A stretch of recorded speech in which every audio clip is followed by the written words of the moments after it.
Welcome back to TechKidFX for another Hbar price prediction update, and in this video I'll be giving you the latest developments that have been happening here on the Hbar chart, where starting my analysis here on the daily chart, we had seen the formation of this long wick to the lower side, which was an indication that the sellers were not in control anymore and the buyers were trying to get a little bit stronger and continue pushing the price even higher. And you can see that after seeing the formation of that long wick to the upper side, we started a bit of a bounce to the upside in a move that has now given us a break above the 20-day MA. We have also continued to hold above the 20-day MA here on the daily chart, and also above our significant high at around the $0.0808 mark. We have also continued to obey the Elliot structures. And before I get further into the technical analysis and also give you the short-term scenarios that I'm expecting to play out, first give this video a thumbs up, subscribe to the channel, and also check out the channel membership, and allow me to continue with the video here on the daily chart by first giving you a quick recap of what has been happening, where you can see that from these low prices that we had been trading within, we saw that bounce to the upside, seeing the all-time high at around the $0.58 mark in what I'm terming as that first wave to the upside. And after seeing the all-time high, we started the bear market, where we had been seeing low prices in this ABC corrective structure in a move that gave us a low at around the $0.0356 mark in what I'm terming as the low for that higher Elliott wave count 2. And after seeing the low for that higher Elliott wave count 2, whatever I'm expecting next is that massive bounce to the upside in the formation of this wave 3, where I have minimum target areas in the formation of that wave 3 at the fib level 1.618, and that is at around the $0.9768 mark, and that is the minimum that I'm expecting that higher Elliott wave count 3 to the upside to do. And jumping to the 4-hour chart for further analysis and also give you the short-term scenarios that I'm expecting to play out, you can see that Hbar, after making its lower low at around the $0.0356 mark, we started that massive bounce to the upside obeying the Elliott wave structures, where you can see that I have this Elliott structure in yellow, having that as the first wave, then a wave 2, then a wave 3, giving us a peak at around the $0.0808 mark. And after seeing the high for that wave 3,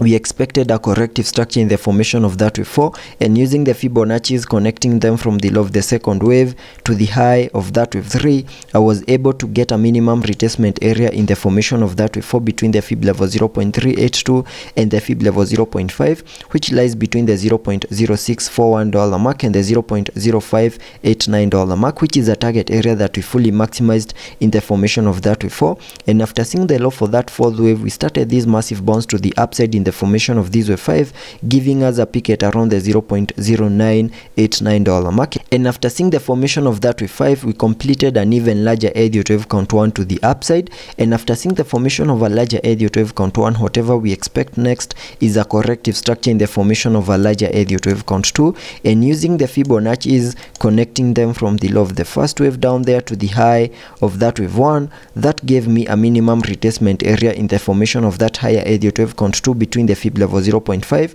and the fib level 0.618, and that lies between the $0.0673 mark and the $0.0598 mark. And that has been my primary scenario here on the Hbar chart, where I'm still expecting one more new low in the formation of this higher Elliott wave count 2 to the lower side. And for that move to also play out, we need to lose our significant high at around the $0.0808 mark. But at the time of this recording, you can see that we have continued to hold above that significant high,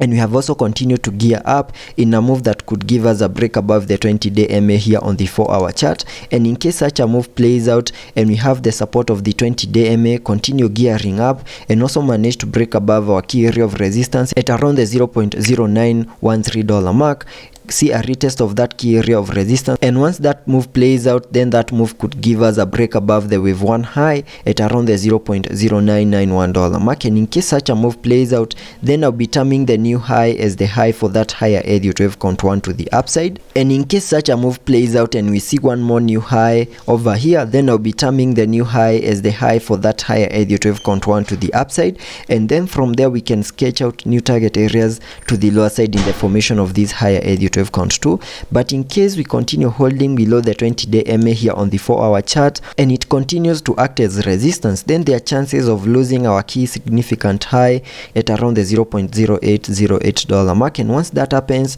then maybe we can also see a retest of that significant high. And once the retest is in and a success, then we can continue pushing even lower to fully maximize our target areas to the lower side in the formation of that higher Elliott wave count 2. Then we can continue pushing even lower to fully maximize our target areas to the lower side in the formation of that higher Elliott wave count 2. And once the low for that higher Elliott wave count 2 is in, then that will be another perfect entry to get back into Hbar so that we can be able to ride that bounce to the upside in the formation of a higher Elliott wave count 3. So that is what I'm expecting here on the short-term scenarios. And also taking a look at the indicators on the RSI, we are trading at around the 46 mark, meaning we have massive room for us to support both scenarios to the upper side and also any movements to the lower side.